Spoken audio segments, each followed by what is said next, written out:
你就是创造这个世界的天道。我操！这他妈是我书里那个被我虐了整整300章的疯批女魔尊吗？我为了凑字数赚全新，把这女魔头强行降职写死了，好给男主让路。大姐，你认错人了，我是个菩萨写手，我叫陆晨舟。闭嘴！我问你，我堂堂魔道至尊统御九州，为什么会为了一个连阵法都不懂的蠢货去找万箭穿心？你管这叫大结局？警告！检测制造物主与书中角色谢无望命格发生时空纠缠，已强行绑定。角色生命值正在流失，若角色消散，宿主将在现实世界同步脑死亡。我操！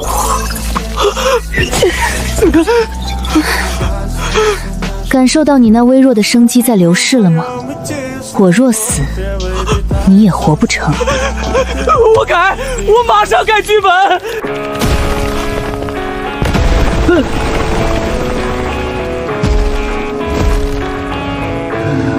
这是小说里男主叶凌霄遗养的幽冥魔狼，这玩意儿怎么无视物理法则跑进现实世界了？3更半夜的搞什么鬼？你设定的怪物来了，狗作者，我只剩最后一口魔气，3分钟内写不出救我的扉页，我们就在这里一起被它吞噬。冷静，陆晨舟，冷静。2分钟50秒。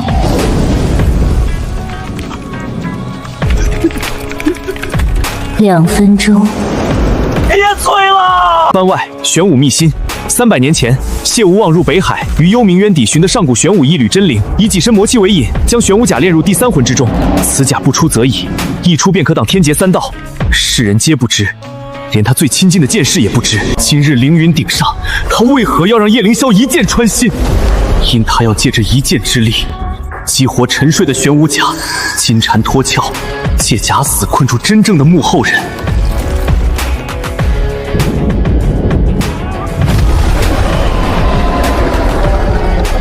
原来如此。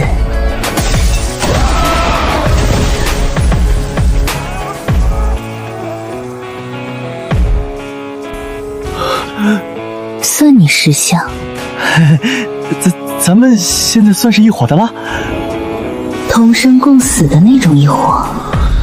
你最好祈祷你的脑子能跟得上接下来的麻烦。狗作者死全家！女魔头都死了还能复活？你当读者是傻子？烂尾差评1星，强行洗白恶心谁呢？退订，都不点一击！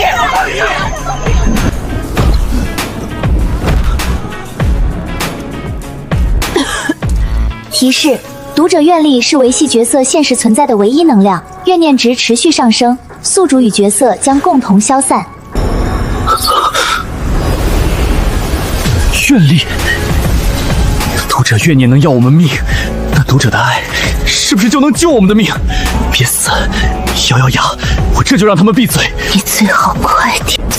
读者骂的是什么？骂我强行洗白，骂逻辑不通，骂女魔头不该复活。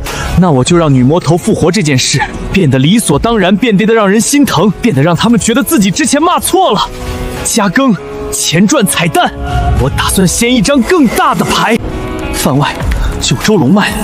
天启年间，谢无望在凌云顶上之所以收剑，并非心慈手软，他在叶凌霄的丹田处看见了一条蜿蜒游走的金色细线，九州龙脉。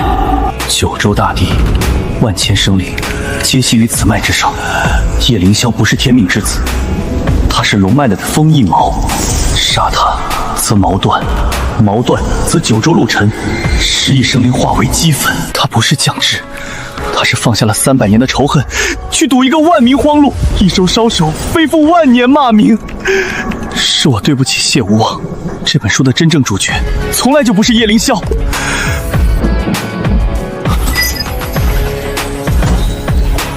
我操！不去，都怪女魔头了，她那一双手是为了九州1万受伤。我谢谢你，谢无万是我嫂子，而且你早说呀，我都骗我自己吞回去。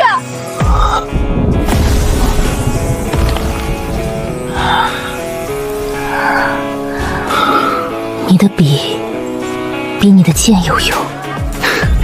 我就这一根笔了，命都双在他身上。我也是这一刻才彻底想明白，读者的爱与恨，就是我们在这个世界活下去的灵力。怨念能杀我们，愿力能救我们。我们俩的命，攥在屏幕外那几10万个读者手里。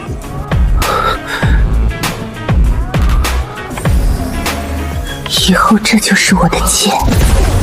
蝼蚁作者，是谁允许你给那逆贼加戏的？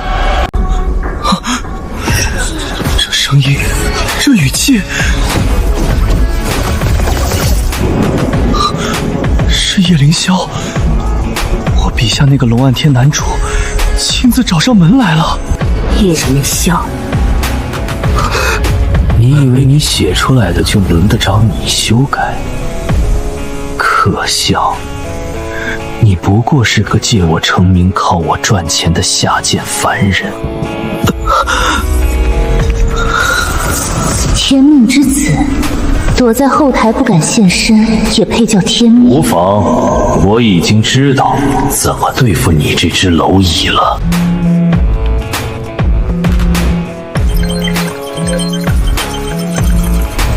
这他妈是什么神仙操作啊！飞叶九州龙脉已被天道权限强势删除，读者愿力供给中断。他在动用天道际遇，现实的法则正在被你那本小说的设定同化。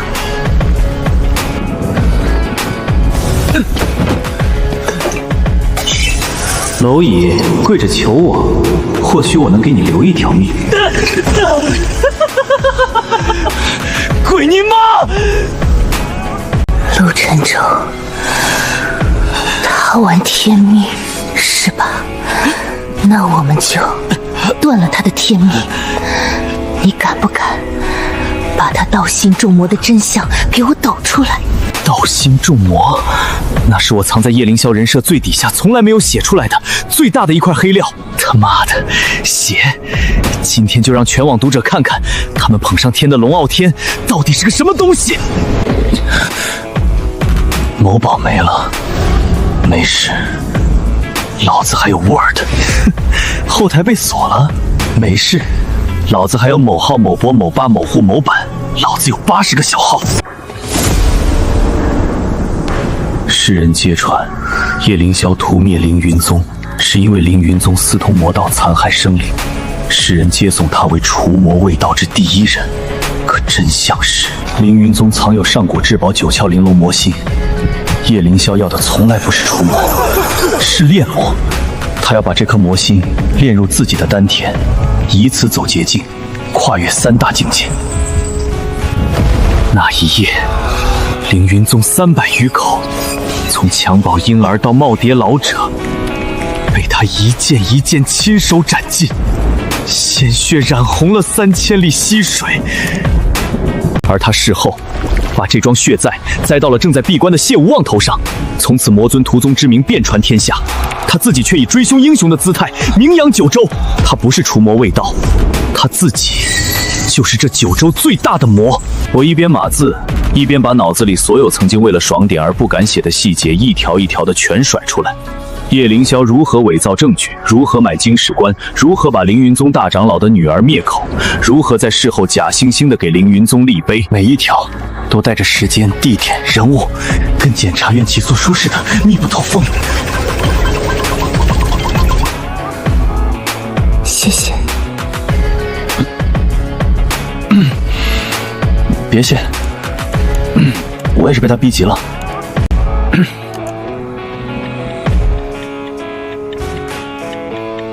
等等，那段原文不是有提到他丹田黑气1色吗？我去，当时还以为是中毒，现在串起来了。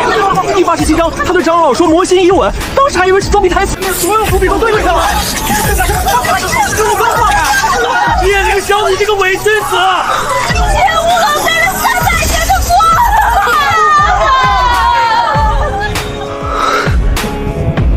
叶凌霄道心众魔，在我发布的第7分钟挂上我热搜第1。谢无号是被冤枉的，跟着讲到第3，这9天玄帝是不是反派文？第7，读者阅历暴增，阅历等级海啸级。角色谢无望生命值恢复至78%，宿主与角色命格稳定度上升。狗作者，你这一支笔还挺锋利。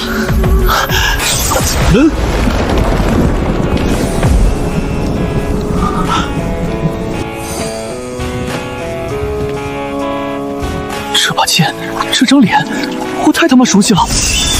第一女配，叶凌霄的青梅竹马，万强读者的白月光，琉璃仙子，辱没帝尊青玉者，当诛！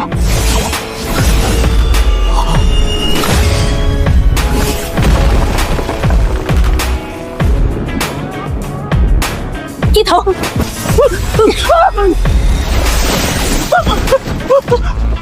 我的椅子，那是我分期付款买的，还有12期没还完。别动我电脑！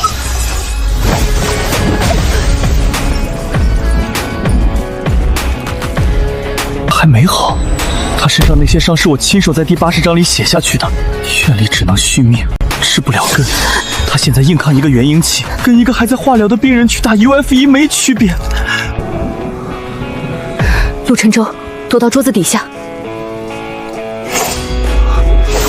我说躲到桌子底下。我承认我怂，但我更知道，我要是被一剑捅穿，谢无望连复活的愿力来源都没了。真的在拼命护我。一个我亲手写出来、亲手写惨、亲手写死的女反派，正在用她最后那点灵力给我这个狗作者当肉盾。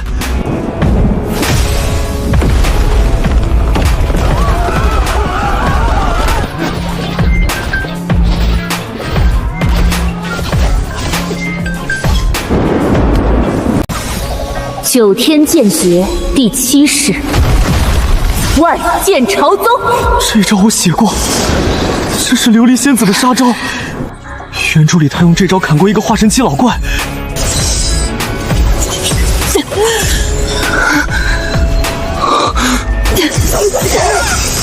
不行，我笔下的女反派不能死第2次，尤其不能死在我面前。琉璃，你的剑诀有破绽！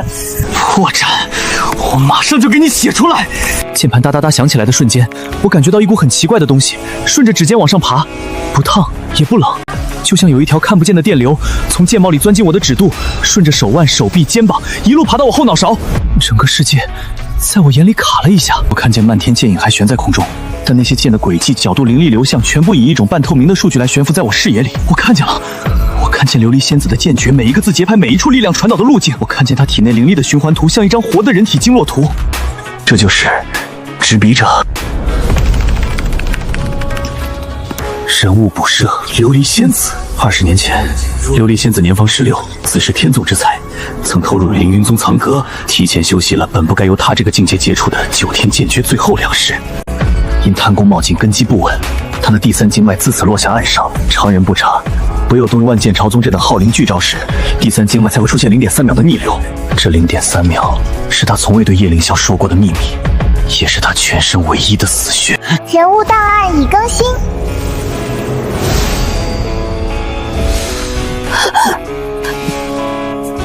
怎么会？我的第3经脉怎么会？谢无望是什么人？他是被我亲手写出来的，300年算计300年一任魔尊。他对杀机的嗅觉比鲨鱼对血腥味还灵。他不会问为什么，他只会问打哪儿。这一剑没有花哨，没有名号，就一个字：快。不敢写，为什么帝尊他？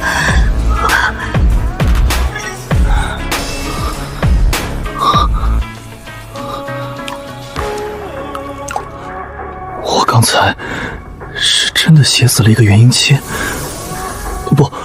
不是写死，是写崩。你身上有执笔者的天赋。啥？这个世界的作者千万，但能让笔下文字在现实里言出法随的万中无一。恭喜你，狗作者。好胆，好一个执笔者！既然你不让我用书里的力量收拾你，那就让我用现实里的资本把你彻底封杀。完了，叶凌霄要动真格的了。叶凌霄那句话还在我脑子里嗡嗡响，我裤兜里的手机就响了。但凡这老哥主动给我打电话，必出大事。王哥，陆晨舟，我跟你说件事，你别激动。9天玄地，全平台下架，你的账号永久封禁，所有未结算稿费冻结。王哥，您别开玩笑，我叔是白金铺杯合同，下架是要赔违约金的。违约金平台吃下了，上头的意思不让你再写了。为什么？陆晨舟，你最近发的那些番外，是谁让你写的？我总不能说是我笔下的女魔头拿剑顶着我脑门让我写的吧？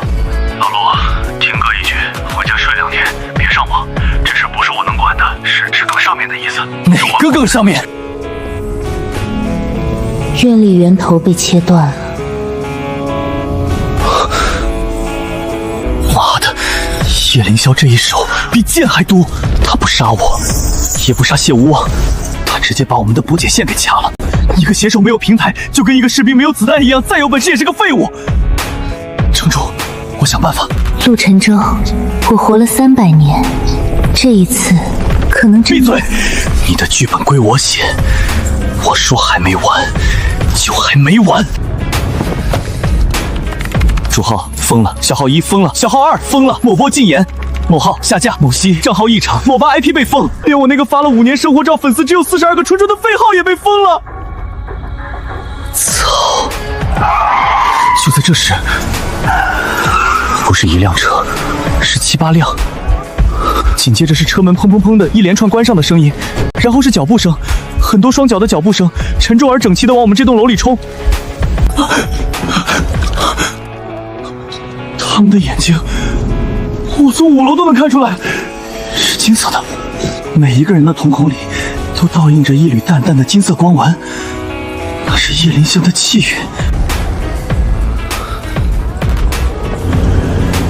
凡人之躯被天命之力强行操纵，他们现在的不是人，是傀儡。多少？我数不太清，至少40个。砸了他的电脑，拔了他的网线，这小子敢跟帝尊作对，给我打死他！我一个130斤的写手对40个被气运洗脑的男汉，谢无望虚弱的连茶几都撑不住。砸了他！别动！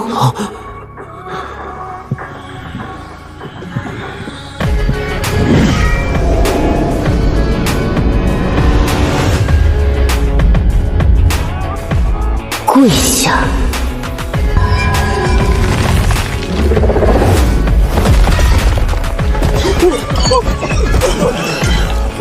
我的造物主，也是你们这些蝼蚁配动的。这一刻，我说不出我心里是个什么滋味。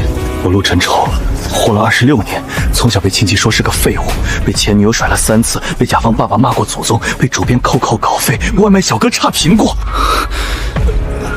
我从来没被谁这么护过，更何况护我的还是我自己亲手写残、亲手写惨、亲手写死过的女反派谢无望。老子这辈子绝不让你再消散一次。那一招幽冥威压是他拿命换的，他已经撑到极限了。叶清霄的物理外援是被打退了，可账号还是封的，平台还是封死的。愿力没了，谢无望迟早还是会散。我必须把愿力的通道找回来。这玩意儿是我刚毕业那年用的，里头存着一些早就该联系又一直没好意思联系的人。这名字眼熟吧？这就是我在9天玄地第23章里被我亲手写成贪婪自负，被叶凌霄一招下的跪地求饶的那个废柴黑客配角。但在现实里，阿 K 是我大学室友，是我们林氏里唯一一个毕业3年就能进国家级红队，现在自己在家接单的真极客。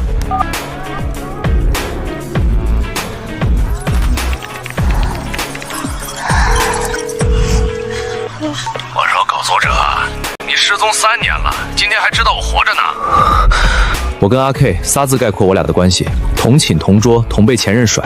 大学4年，我们俩睡的是上下铺，他下我上，我半夜码字，他半夜敲代码，我熬夜被女朋友分手，他熬夜被女朋友分手。我们俩唯一不同的是，他比我有出息，大3就拿了全国信息安全大赛冠军，毕业被一家不让说名字的单位捞走。我把今天发生的事掐头去尾给他讲了一遍，讲到一半我自己都觉得离谱。笔下女魔头活了，男主跨界打压，40个被洗脑的黑衣人跪了一地。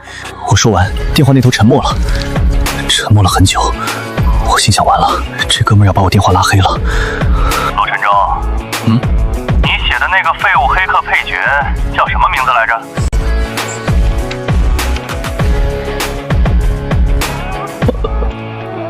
阿 K。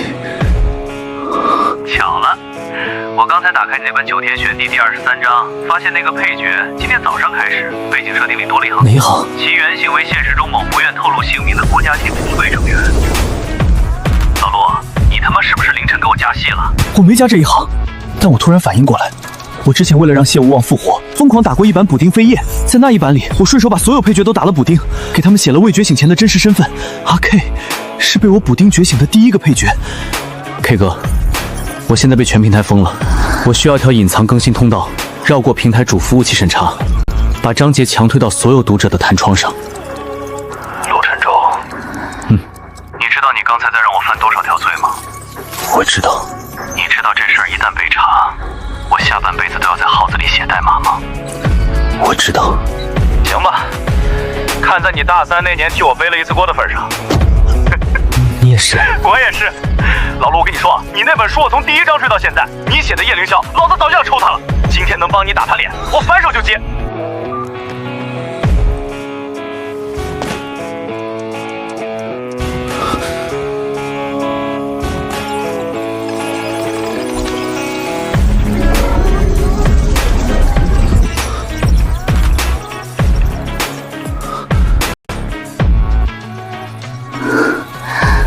准备好了吗？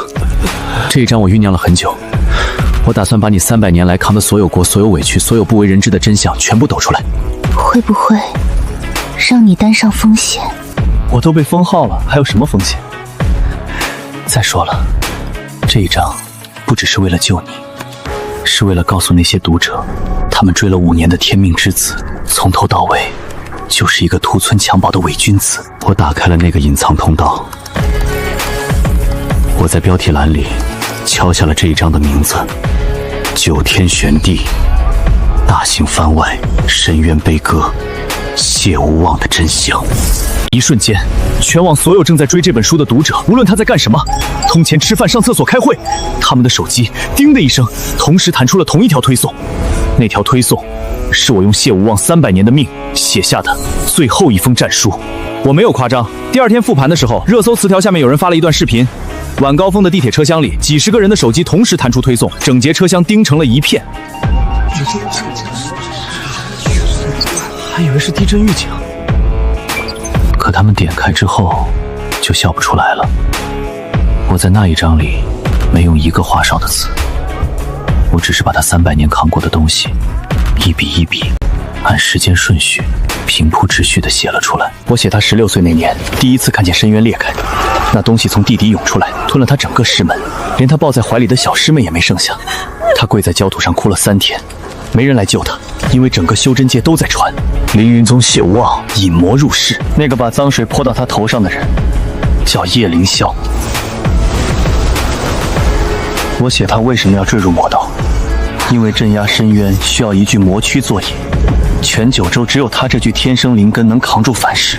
他自己走进了那口炼魂井，泡了300年，井里的每一天，他的灵魂都要被剥一层，再长一层，再剥一层。300年，109500次。我写他出井那天，本以为能见到光，结果迎接他的是九州万民举着火把要烧死他的清剿大军，带队的还是叶凌霄。他骑着白龙，披着金光，手里举着的是他当年镇压深渊用的那把剑。此女祸乱苍生300年，今日本座替天行道。我写到这里的时候，谢无望就站在我身后，他没说话，他那只半透明的手轻轻搭在我的肩膀上，凉得像井水，我能感觉到他在抖。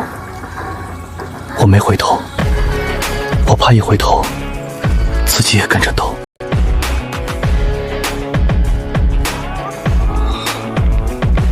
我继续敲，我把每一个被他篡改的攻击都拆开摆出来。屠魔崖一战，真正去封印的是他，他在300外吃酒。血和劫，挡在万民身前的是他的本命御魔躯，他在事后才赶来收尸领赏。我写完最后一个字，发布。那条章节后台的数据是我瘪字这5年从没见过的，阅读量在10分钟内破了300万，评论区的速度快到刷新一次涨2000条。我操！我追这书追了3年，我追了3年的男主是这种东西！作者，你他妈给我把谢无望写活，他不能就这么死了！求求了，求求了！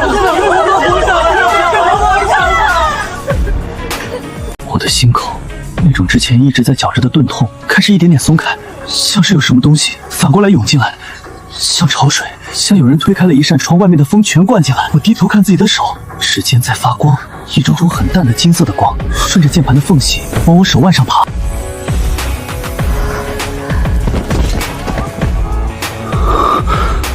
那一刻我才发现，他的眼睛不是冷的，他只是动了太久。金光顺着网线从屏幕里往外涌，一部分裹住了他，剩下的顺着我搭在键盘上的10根手指往我身体里钻。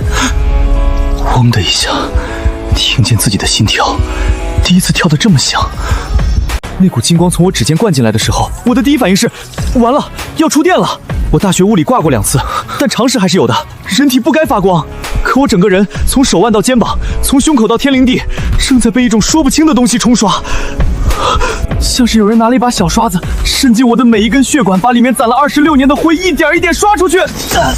不是疼，是爽，是那种你跑完5公里、洗完热水澡，瘫在床上灌一口冰可乐的爽，乘1000倍。我的眼镜呢？我那副跟了我8年、度数750的近视眼镜废了，不是它废了，是我用不上了。我慢慢站起来，脚小顶贴着地，能感觉到楼下3层有个大妈在拖地，那种水珠落在瓷砖上的微小震动，居然能顺着地板传到我脚心。我对着墙轻轻一挥，不是碎了，是被一道淡青色的肉眼可见的气流整整齐齐削下来一片，掉在地上。我又试了一下，这次轻一点，气流没出来，但我手心多了一团微微发光的像棉花一样的东西。我捏了捏，软的。我陆晨舟，男，26岁，未婚，铺杯作者，月入3800，房租2200，体测1000米4分40秒。去年体检报告写着轻度脂肪肝，建议运动。我现在能徒手扇墙皮，能凭空捏气球。你筑基了啊！读者愿力顺着我们的命格契约，一半留在我身上，恢复了我的本源，另一半灌进了你身体里。在我们那个世界，这叫天道筑基，是修真者的第一个门槛。陆晨舟，你的小说里，男主筑基用了3年，闭关3次，吞了7颗灵丹。你比他快了3年。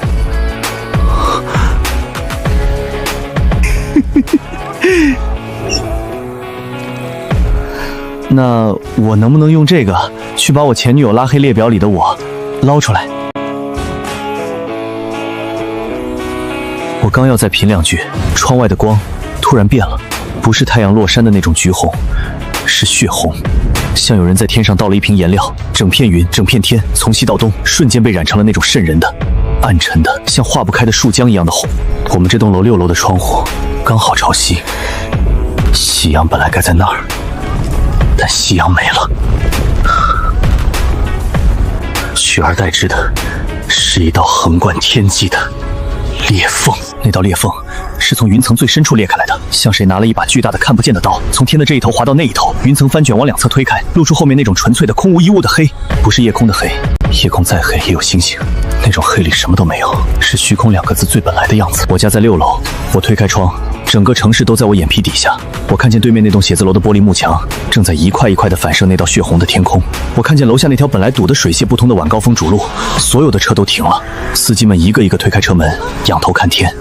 然后第一声尖叫从十字路口传上来，我顺着声音看过去，路口的红绿灯下有一只，我得想想怎么形容它，像虎但比大3倍，身上没有毛，全是覆盖着鳞片暗红色的皮肤。它每喘一口气，鼻子里就喷出一团火，把柏楼路烧出一个焦黑的圆。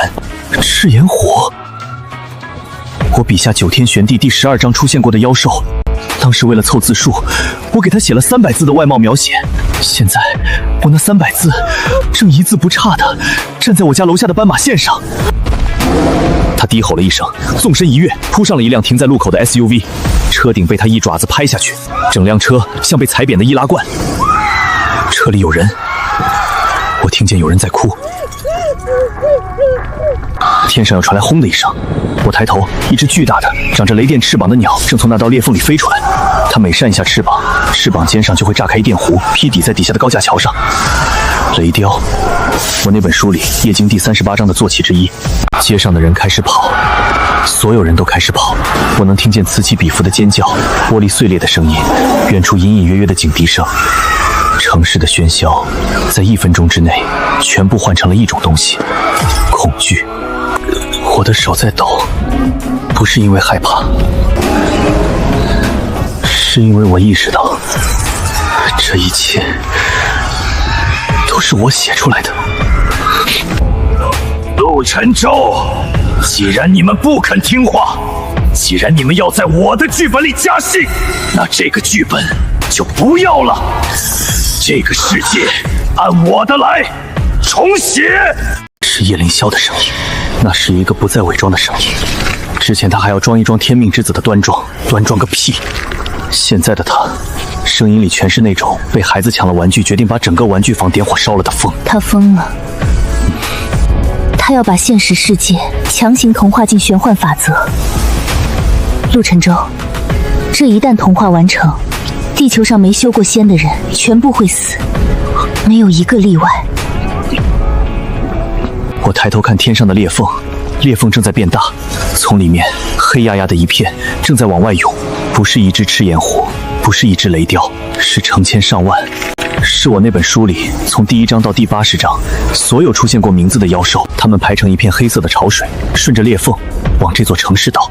他们的目标很直接，他们调转方向，绕过城市的中心，绕过最高的写字楼，沿着主干道，朝着城市的西北角，朝着我家这个老破小扑过来了。我从书桌底下把我那台用了5年的机械键盘拽了出来，红轴800块钱。我曾经发誓，等我书火了，就给自己换一把客制化的带光的，敲起来咔嗒咔嗒特别好听的高端键盘。但我现在要拿这把800块的红轴去打一场神仙打架。楼下赤炎虎的吼叫声越来越近，我能听见他们的爪子刨在柏油路上的声音，我能听见雷雕的翅膀拍打空气的声音，我能听见楼下小区门口的保安亭轰的一声塌了。你能撑多久？不知道。我把手指搭在键盘上，灵力，那股从我心口涌起来的温热的像液体一样的东西顺着我的胳膊往指尖流。我深吸一口气，敲下了第1行字：9天玄雷，听我号令。8个字敲完的瞬间，我家窗外那片血红的天被一道惨白的雷光劈开，紧接着是第2道、第3道。天空中雷云不知道从哪里聚拢过来，那道血红色压在下面，一道一道的雷从云里炸下来，劈在赤焰虎冲上来的那一片柏油路上。赤焰虎的领头那只，砰的一声被一道雷劈成了焦炭，地火涌动，焚尽八荒。8个字敲完，楼下的柏油路轰的一声，从地缝里窜起冲天的烈焰。接着来，东南方位凝霜结冰。我家窗外朝东南的那条街，瞬间被一层厚厚的霜冻封死。扑过来的妖兽前爪粘在冰上，挣扎不开。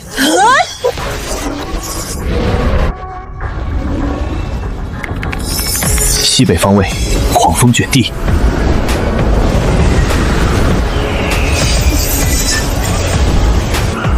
一道横扫的锋刃，把刚要飞过来的一群雷雕拦腰削成了2段。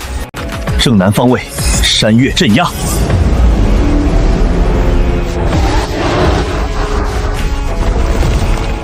一块虚影的巨大的山栓从天而降，把那条主剑道整个压住。我每敲下8个字，谢无汪就借势出剑一次。他那把魔剑在雷火里翻飞，他整个人不像在战斗，像在跳舞。我码字考到一半，抬头看了他一眼，我那一眼差点被自己心跳的声音震聋。楼下的妖兽潮不到20分钟被打退了一大半，剩下的那些开始往后撤。我以为我们赢了。我刚松一口气，谢武王在第30层楼的高度转身去斩最后一只飞过来的雷雕。他的剑刚劈下去，我看见从那只雷雕的翅膀底下钻出来一根细细的、几乎看不见的黑色的针。那不是雷雕的攻击，那是有人借着雷雕做掩护，从背后偷袭。他回头，他已经来不及躲了，但他做了一个我没想到的动作，他转过身，用自己的后背挡在了那根针和我之间。那根针从他的后心穿进去，从前心穿出来，叮的一声钉在了我家窗户的玻璃上。谢无完整个人的灵体轰的一下，像有人按了减弹键。他从30层楼的高度往下坠，他在半空中撑着最后一口气飞回了我香台台上。他整个人撑在窗框上，胸口那个洞正在不停地往外冒黑色的雾气。他的身体又开始变透明了，比第一次见他的时候还要透明。谢无望整个人挂在窗框上，半边身子已经透过去了，能看见窗外那片血红的天。我一把把他拽进来，他比我想的还要轻。我以前抱过我们家那只12斤的橘猫，比它沉。我把它放到地板上，它后背那个洞还在冒黑雾，那雾不是普通的雾，是它的灵体在散，散一点它就淡一点。陈州，别浪费时间，我撑不了了。闭嘴！我也不知道自己怎么敢跟一个曾经能一掌拍碎大山的女魔尊说闭嘴的。我把手按在她胸口那个洞上，我不会疗伤，我连给自己抹个红药水都怕疼，但我现在脑子里只有一个念头，把她身上那个洞堵上。我闭上眼睛，把全身的灵力全部往他那个伤口上压。我感觉到他的灵体在我手心下面一下下的跳，很弱，但是在跳。够了，你再给，你自己也要散了。他已经能坐起来了，胸口那个洞结了一层薄薄的金色的痂。他看着我，看了很久，那种眼神我形容不出来，不是感激，不是惊讶，是一种很深的、很安静的东西，像有人在你心里点了一盏灯，那盏灯不亮，但是暖。陆沉舟，你知不知道我活了300多年，没人给过我灵力，我以前只会从别人身上抢，抢来的不暖。他抬起手，指尖凝出一缕极淡的银白色的光，那光像一缕头发从他指尖飘出来，慢慢飘到我的额头前。我没动，那缕光叮的一声印进了我的眉心。那一瞬间我感觉到一个很奇怪的东西，我感觉到他的心跳不是我自己的，是他的，在我胸腔里跟我的心跳一前一后对上了。本源神魂，我分了一缕给你，从今天起，你我本命神魂契约，同生同死不复。我嘴唇动了动，我想说你疯了，你一个女魔尊把命交给一个扑击作者，我想说是我配吗？我只是看着他，看着他锁骨上那点淡淡的金光，看着他垂下来的一缕头发搭在那个还没完全愈合的伤口上。好，我说完这个字，整个屋子嗡的一声，我和他之间凭空多了一条很细的银白色的线，那条线从我的眉心连到他的眉心，他动一下线就跟着颤一下。他笑了。我活到26岁，第一次见一个人笑得这么好看。突然天上轰隆一声，不是雷，是威压，4道，4道恐怖的像4座大山压下来的气息，从天上4个方向同时砸在了我们这座城市的上空。4大神将，4道威压把整座城市罩住了。我从窗户往外看，东边的天上浮着一个穿青色盔甲的男人，长得跟雕塑似的；南边一个红衣服的，背后烧着火；西边一个白袍子的，提着一把长得吓人的剑；北边一个黑甲的，手里牵着一条黑色的蛇。我认得他们，9天玄地里，叶凌霄座下的4大神将：青龙、朱雀、白虎、玄武，化神期巅峰，恨不每一个出场配一段2000字的出场诗。我写时候觉得这就是南屏爽文的精髓，我现在觉得我那时候是个傻子。4道结界从天上垂下来，把整座城市像个鱼缸一样罩住了。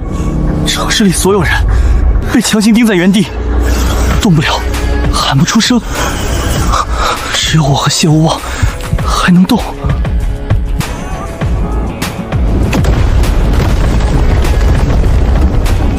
逆贼谢无汪，私篡天命，罪当万死。还有这个蝼蚁作者，妄改天书，同罪。陆沉舟，你躲到后面去。你打得过吗？打不过也得打。他要往前走，我一把拽住他的手腕。谢无忘，我看着他那张苍白的脸，看着他锁骨上那点没远合的伤，看着他眉心那缕银光，那缕跟我连在一起的光，我突然就不怕了。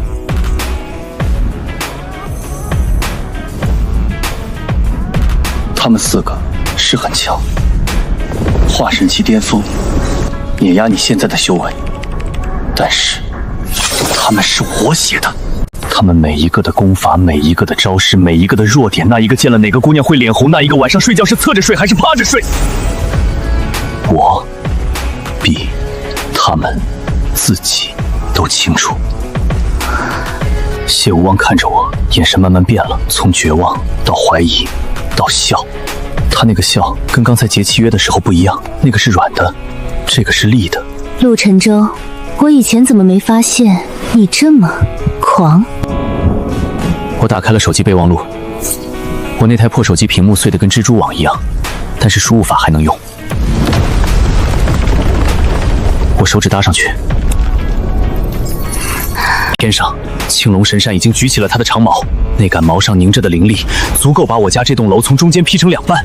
朱雀神扇张开了翅膀，白虎神扇拔出了剑，玄武神扇松开了手里那条黑蛇，4道攻击朝我们这个方向压过来。你最好快点。放心，我码字的速度圈里出了名的快。我的手机备忘录第1行字，我打的是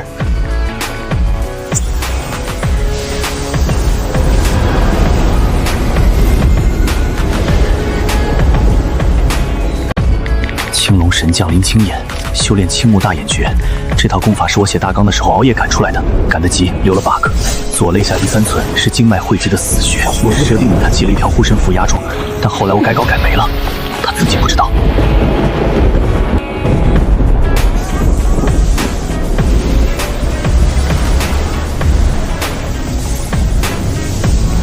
朱雀神将苏赤焰，他背后那对翅膀烧得他自己的本命真火。我写的时候图省事，没给他加循环系统。他每烧1分钟，本命真火要熄3秒，每隔60秒，他有3秒的真空期。白虎神将慕容凛，他那套杀戮剑道是我写到一半的时候改的设定，我让他每杀一个人，剑上的杀气就涨1分，但我没写，杀气涨到第99的时候，他自己会被反噬。他这辈子杀了多少人，他自己心里有数。玄武神将这个最简单，他那条黑蛇叫幽冥，我设定的时候随手写的，怕的是3味真火童子尿，还有一句我是你爹。还打吗？4道结界，咔嚓一声从天上裂开了，4大神将的身影簌簌簌簌4下，被天道遣返回了9天玄帝的书里，整座城市哗的一声沸腾了，转发破100万，热搜第1。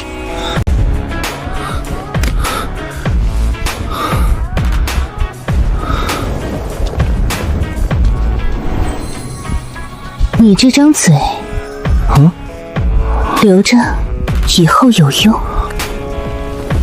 天上那片血红的云的最深处，传来一声咆哮，不是吼，是咆哮，像有人被气得从胸腔最底下挤出来的那种声音。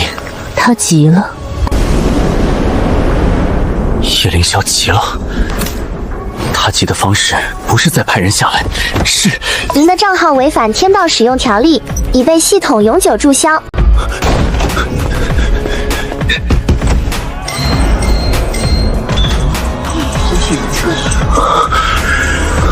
阿姨，你这说啥？你这我这电脑我刚刚是不是在干啥来着？阿姨，谢我。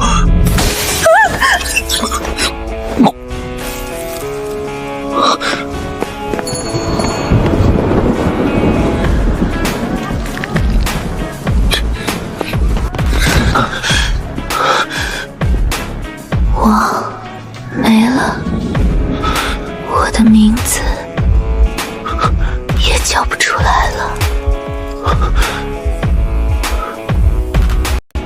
晨超，我快撑不住了，读者见不到我了，没人念我，我就没了。叶凌霄聪明，他不杀我，他让所有人忘了我，忘了我。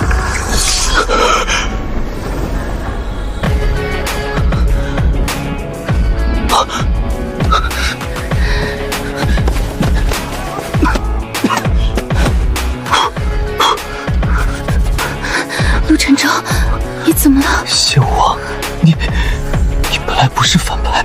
你刚才那句话再说一遍。你本来不是反派。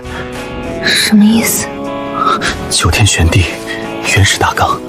4年前我刚签约，我交上去的第1版大纲不是这样的。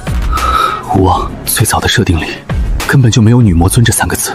最早这个故事叫双生，男主和女主是创世神留下的2枚棋子，你们一个之阳，一个之阴。叶凌霄主生，你主藏，你们俩是并肩的。你不是反派，你是和他平起平坐的双生神女。你那个魔尊的设定是后来加的。签约第2天，平台主编把我叫过去，他说男频爽文，谁要看一个跟男主平起平坐的女人？读者要的是男主一拳一个，要的是反派跪地求饶，要的是后宫3000唯我独尊。他说你这个神女没爽点要改。我跟他吵，我说我这个设定有内核，有哲学，有阴阳2极的对照。他笑了，说你想吃饭还是想搞艺术？我那个月房租欠了3个月，我妈住院催着交钱，我改了，改成了女魔尊谢无望。我给她加了血海深仇，加了屠城黑历史，我把她从神坛上亲手推了下去。陆晨超，所以我那些梦是真的。我有时候会梦见自己站在很高的地方，脚下是云，旁边有一个人跟我并肩，我们看着下面的众生。他说你护他们的根，我说你护他们的命。我以为那是我入魔之前的幻觉，原来那才是我。原来我生来不是为了杀戮。无望，这块硬盘里是最初的你。只要我能把这份大纲上传到天道网络的根服务器，也就是平台总部的那台主机，它就会从底层逻辑覆盖掉现在这个被改烂的版本，整个世界的设定会重构，你会回到你该在的位置。那我们走，现在，马上！无望，叶凌霄已经把全球的网切断了，不只是切断了我家，是全切断了。这块硬盘里的数据没有网络，传不到平台总部。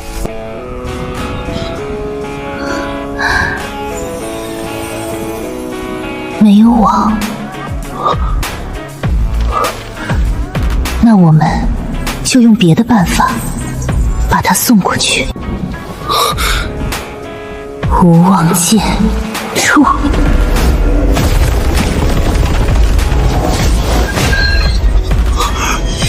无望，你疯了！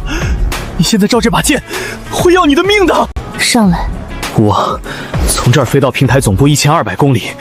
你这状态，陆晨舟，我现在每多撑1分钟，都是在跟那个混蛋抢时间。上来，抓紧我！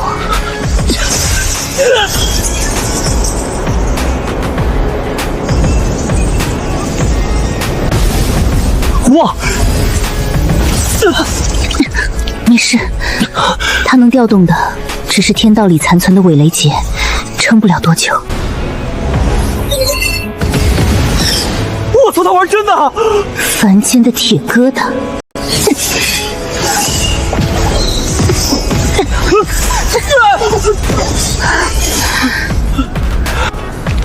无望，你只管飞，我来盯着后面。无望，左右下，再下，上！陆晨舟，无望，你撑住！你知道吗？以前在那本破书里，我一个人杀了3000年，现在能有人跟我说一句撑住，挺好的。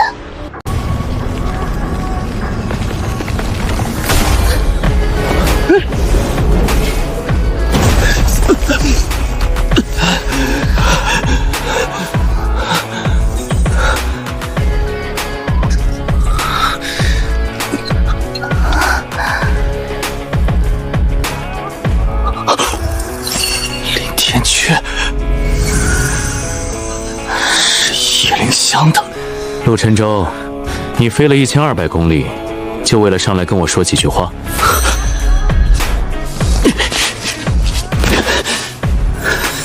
林总，你不是林总。作者大大，我承认你的废稿是个麻烦，但是你忘了，你写了我10年。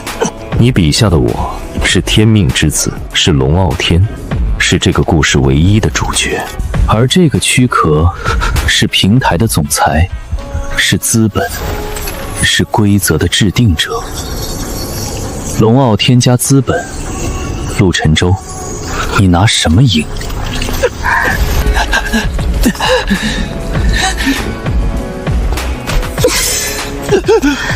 我跟你赢。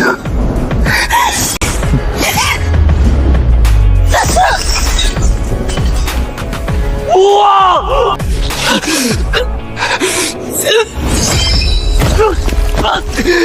陆沉舟，你怀里那块硬盘是这玩意儿吧？陆沉舟，从今天起，《九天玄地》这本书会有一个全新的平台审定的结局。女魔尊无望被男主叶凌霄一剑斩于9重天上，从此名字都不会有人记得。而你会回去继续写你的下一本爽文，后宫的、重生的、赘婿的，随便你，只要你听话，林总会给你加10个点的分成，如何？林总，不对，叶凌霄，操你丫的！那就没办法了。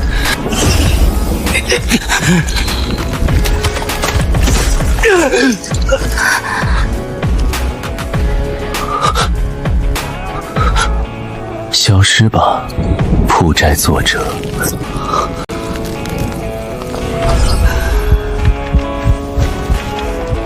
原来我生来不是为了杀戮。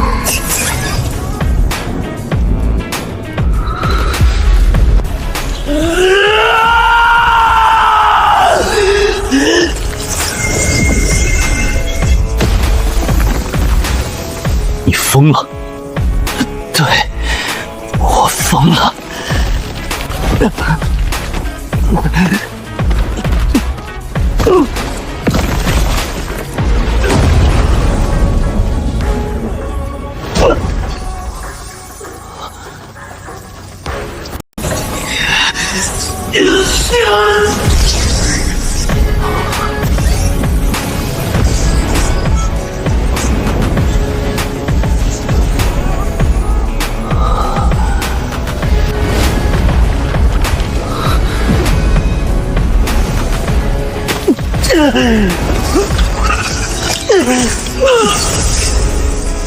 对不起，我让你等了4年。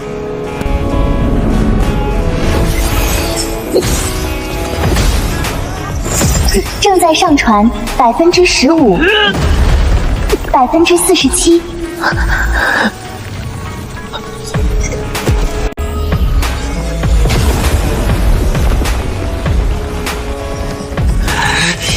谁这？完了！上传成功。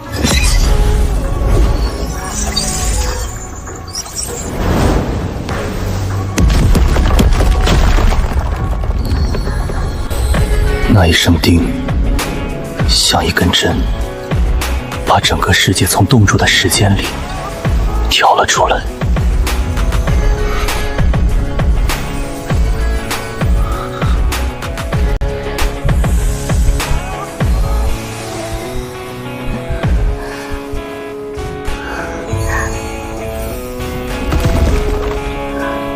原来是这样的。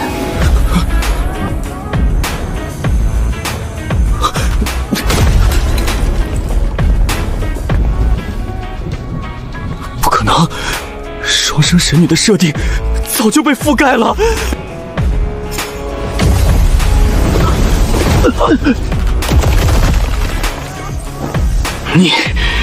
不过是个反派。我从来不是反派。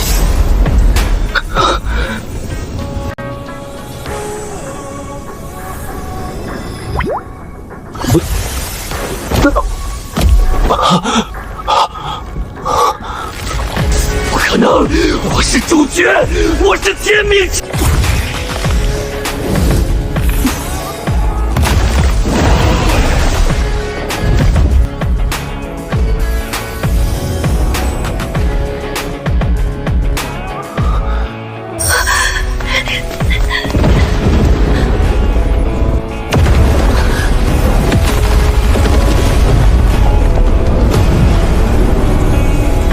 蝼蚁，你们激怒我了！那双眼睛盯了我们3秒，就这3秒，平台总部楼顶所有的玻璃幕墙从上到下哗啦哗啦的全炸了。不是怕，是那双眼睛里压下来的东西比怕还可怕。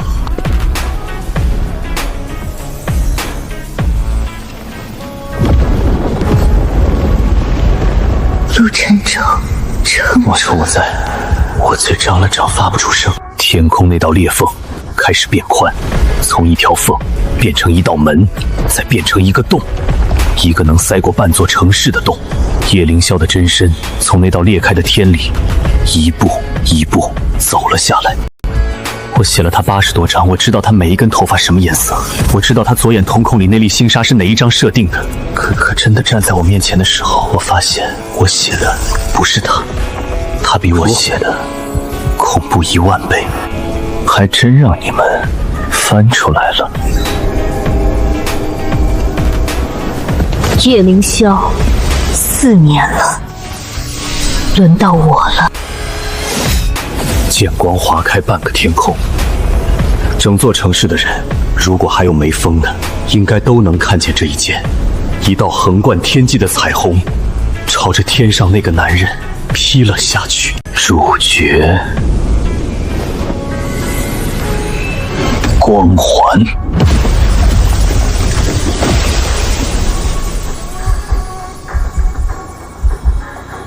不是他不够强，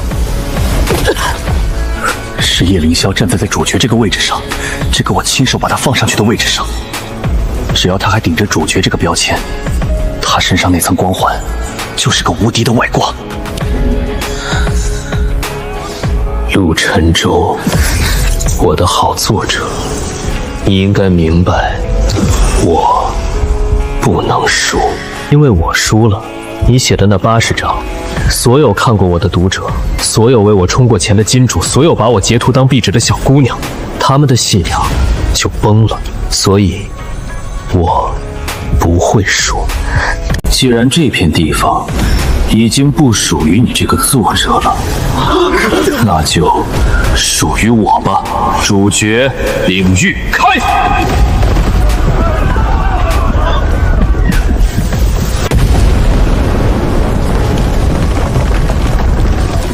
整座城市被强行拽进了叶凌霄的主角领域。我睁开眼的时候，我以为我已经死了，四周全是金色。在主角领域里，所有的物理法则、生死法则全部按叶星香的剧本走。他需要我活着，他需要我亲眼看着他怎么把谢无忘揉碎，所以他赏了我一条命。谢无忘就在我身边。他什么都没说，但我看懂了。他在说，跑不掉了。